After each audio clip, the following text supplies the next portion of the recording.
Сайн байцгаана уу? Мөнгөчин байна. За бүгдээр уулзалт утсан байна. За миний хувьд болохоор Завхан аймаг дарах. Миний 8 цаг 44 минут болсон байна. За миний хувьд харах юм бол 3 цаг 24 минут л онцсон байна. Өчтөр өнөөдөр Завхан явж байгаа учраас 7-ны турш байхгүй. Тэгээс бичлэгээ бас нэг хэдийн шорт бичлэгүүд орой хийж авсан байгаа тийм байна. Американо.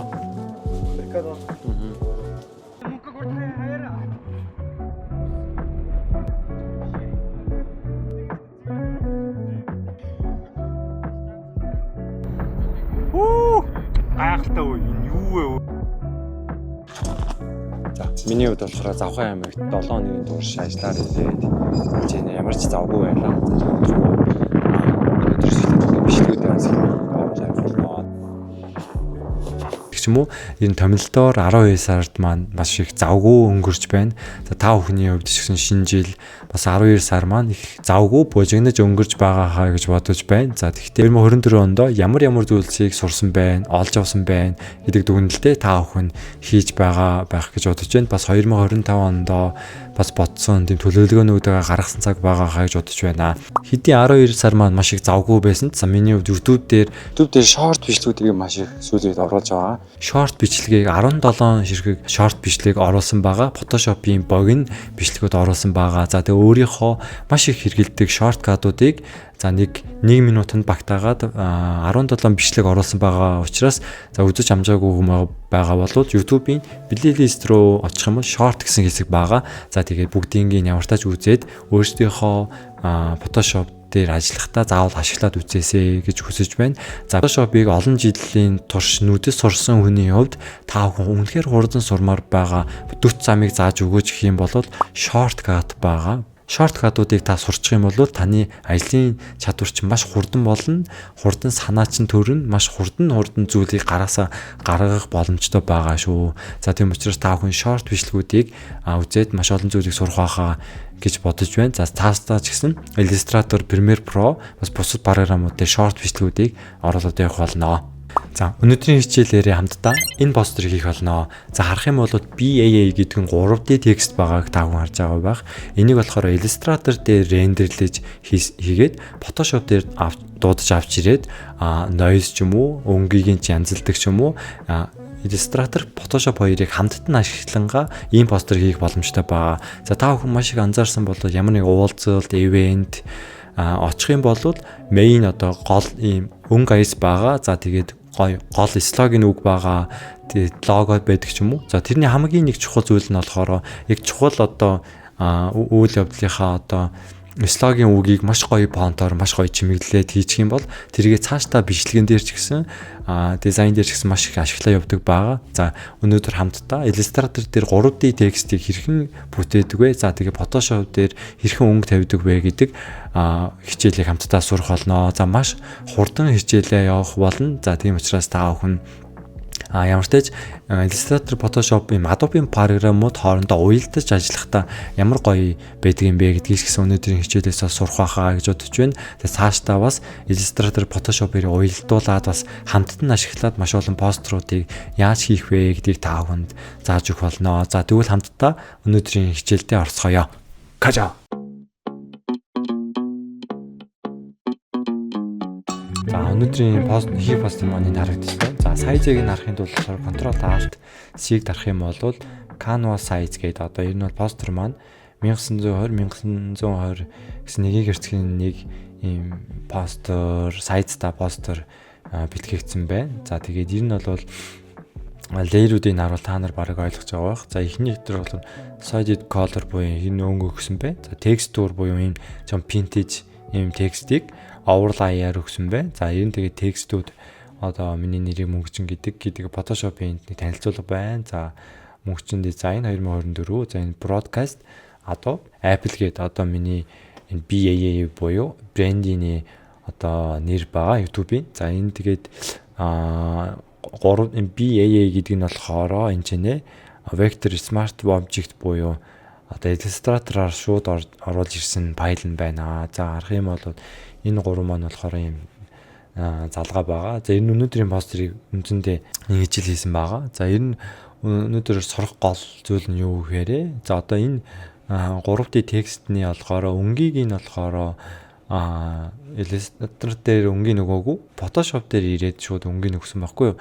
За энэ давуу тал нь болохоор дараа нь хизээж бай. За энэ бол өнгийг ингээ өөрчилж болох боломжтой. Ингээ өөрчлөх боломжтой байгаа. За энэ бол нөгөө Illustrator дээр дахиад рендерлэх юм бол компьютероос их ачаална. За тэгээд энэ бол ингээд Photoshop дээр хөвчлэн өнгийг ингээд янзлуул илүү ингээд тохиромжтой байдаг байгаа. За энэ анзаарах юм бол бас энэ жинэ noise гэсэн байгаа. За яараа иймэрхүү. За энэ иймэрхүү одоо текстийг илүү чимэхэд болохоор Photoshop дээр илүү чимэхэд амархан байдаг байгаа. За бүгдээрээ яаж хийсэн бэ гэдгийг энэ тэгвэл хамтдаа харцгаая. За Illustrator руу ороод бас мөн ялгаагүй. За энэ бол 1900-1920 гэсэн пикселээрээ бүгдээрээ Ctrl N үсэг дарж байгаа. Энэ бол Color модын smoke гэр ч юм уу ингээ өгсөн байгаа. За энийг болохоор түр ийшээ олдуулчих. За энэ яаж постерыг хийдэг вэ гэхээр Illustrator дээр болохоор за одоо энэ ингээд 3D нь болохоор компьютер хэсгийг гацаагаад үүдэг. Юм учраас Illustrator дээр 3D-гаар шууд ингээ янзлаад байнга эдитлэл явна гэвэл жоохон компьютер ачаална бас жоохон төгтөг байгаа. За одоо бүгдээрээ хамгийн ихэнд зүгээр BAA буюу иймэрхүү текст бичил та. Тэгээд T үсэг дараад за болохоор миний болохоор B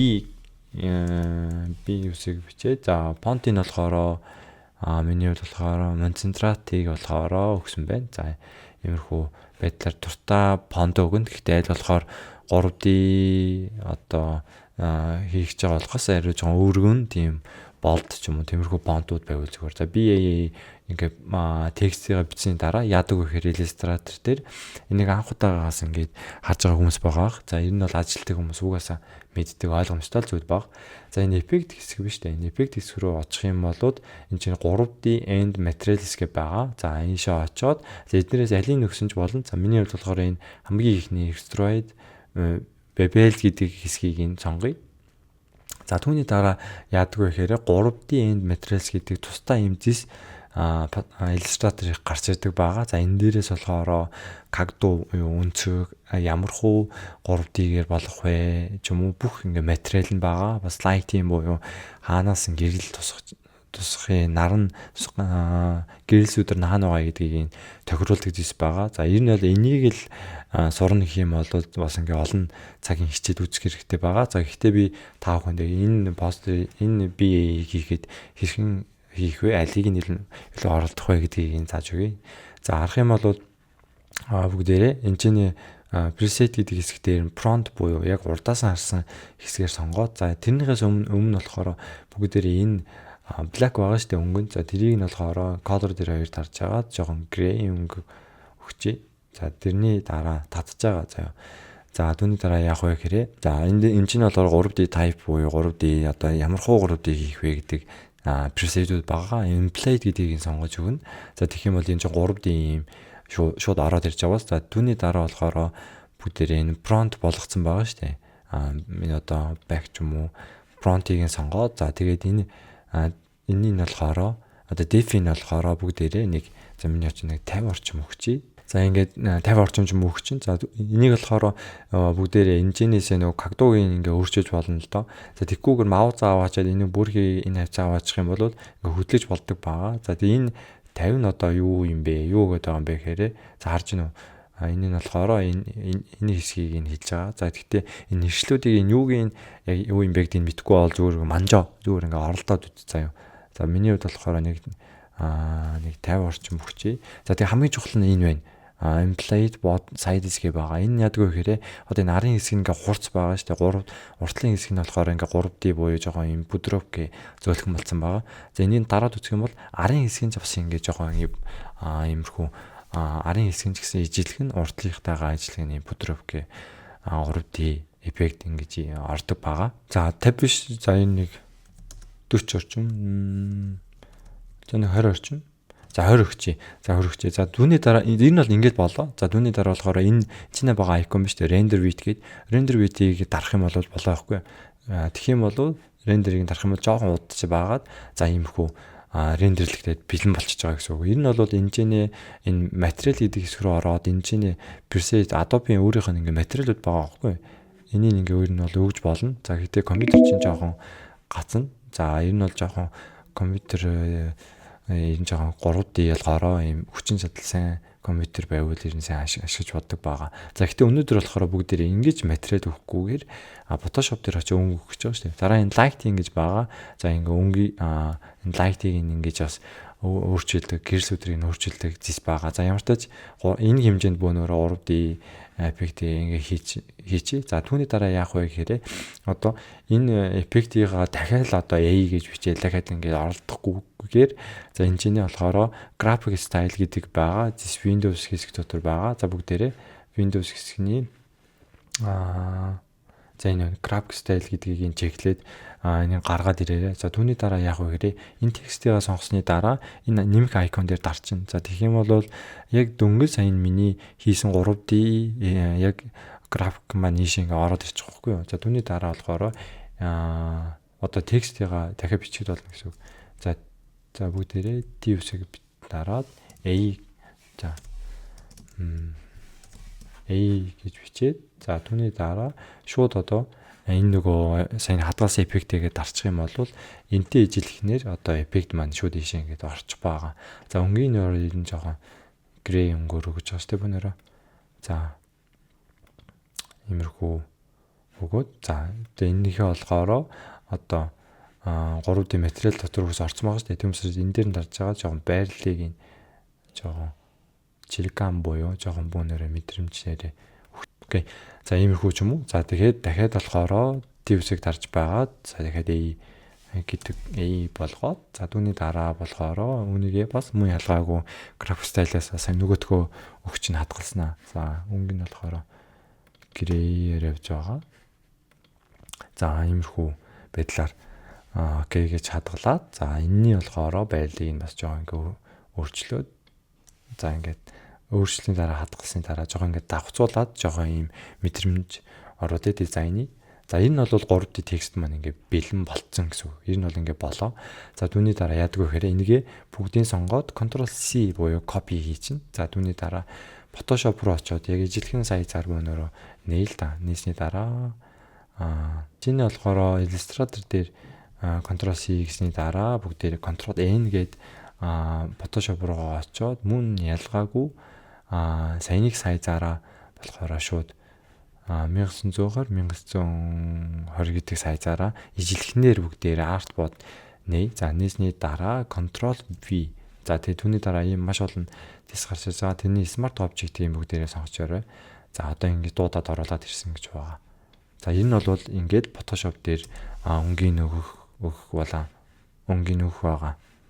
За Photoshop руу оруулж ирсний дараа Solid Color-ыг дараад дуртай өнгөө өгнө. За түүний дараа болохоор Alt үсэг дарж байгаа доош Clipping Mask гээд оруулсны дараа бүгдээрээ энэ чинээс Blend-ийнээс нь дуртай ингээд эффектийг харж агаад өгчин. За миний хувьд болохоор юу өгсөн бэ гэхээр за энэ Hard Light-ийг өгсөн байна. За Hard Light-ийг сонгоод за түүний дараа болохоор icon дээр дарж агаад энэ labels гэдэг хэсэг рүү очоод за энэ дээрээс жоохон цагаан хэсгийн илүү цагаан, хар хэсгийн илүү хар болгочих юм бол за та бүхний харж байгаа чинь иймэрхүү өнгийн өгөх боломжтой байгаа. За энэ дээр дарж агаад өнгийн туртаагаараа ингээд өгж өгөх боломжтой байгаа. За түүний дараа болохоор энэгээ ч гэсэн алт дарж байгаа дутагш оруулчихъя.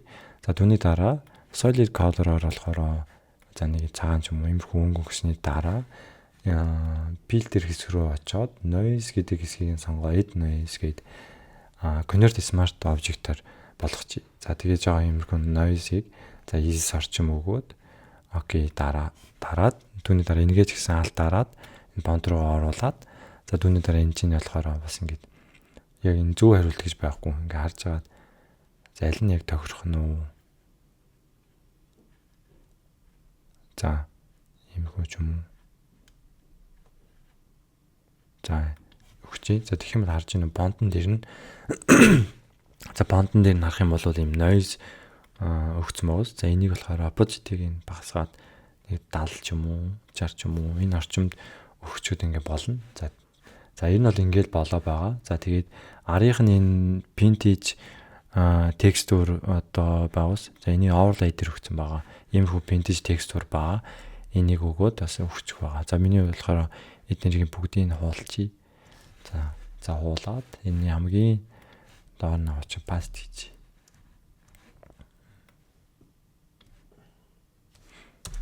За энэ 3D текстийг болохоор жоон томруулаад. За арай том.